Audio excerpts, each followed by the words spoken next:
this commodity that is just like used and thrown away by most Americans, but I was so drawn to it. And then I started collecting them, even though I didn't know what I'm gonna use, what I'm gonna do with them. And about 10 years later, I finally came up with an idea what I'm gonna do with those plastic bags. I am Yeon Jin Kim. I am a visual artist and filmmaker based in New York City and Binghamton. I make many different works, but I primarily make animations and also bookworks, collages, and fabric collages. For the last few years, I was exploring Jogakbo, which is traditional fabric collage developed in Joseon period in Korean Peninsula.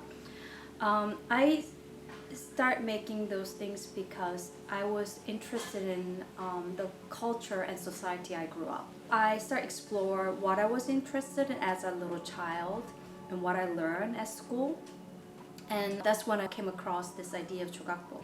You can see some of them are masks, some of them are some noodles. My cousin, after she saw my show in Korea, she asked me if I could use some of her materials that she was gonna throw away, and then I said of course, and she brought some, and my mom saw it that she gave me some, and I collected some to make this piece. My first encounter with Jogakbo was when I was very little with my aunt. She made a little piece when I was about 10, and she gave it to all the family members. And when I first saw it, I thought that was the most beautiful thing I've ever seen in my entire life.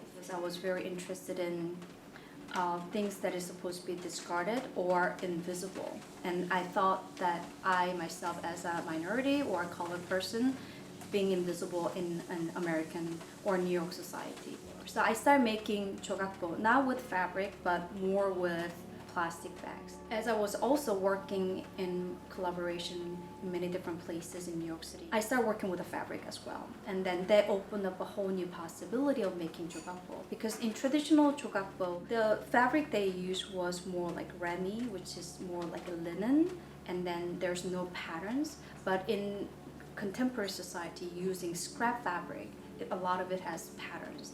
One thing about the various workshops that I did in many different locations over the last 3-4 months is that it was nice that I was able to give them what I know, but the other thing that I felt really nice about is what I received from that. I was sort of very well aware of the Jogakbo patterns, but I'm sort of stuck with it. But by working with those participants, I were able to get out of the pattern a little bit and got me more interested in exploring, embracing embroidery and different stitches and playing with the different materials. That's what I really want to explore for the later half of this year. I've been working on altering books, one textbook that I studied when I was in Korea, where I was educated as like more kind of restrictive and genders. You know, I was a female, I was supposed to think this way, I'm supposed to behave this way, I'm only allowed to do certain things as a female in the society rather than as a human being. But this is one of the examples of the textbook. The other two are in an exhibition right now in National Arts Club. So this is all home economics for girls. So I got 10 myself as I was burning this too.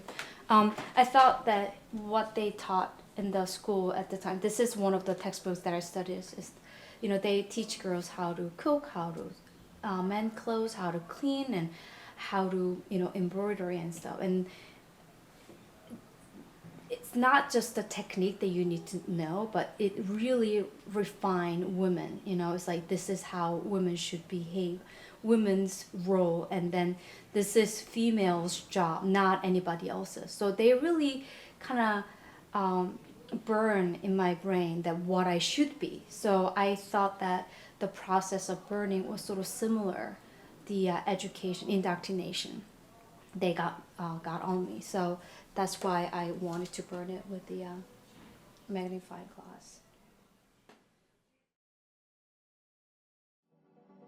Based on my experience being away from my hometown, my home, Seoul, Korea, and a lot of protagonists in the animations are like aliens, ghosts, monsters, or invisible beings.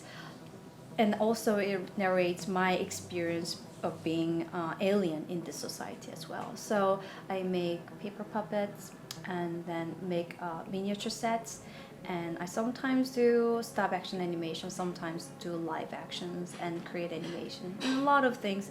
As a protagonist experience this sort of unknown world, and it's very fantastical, often refers back to the our contemporary society and myself wandering around this contemporary society.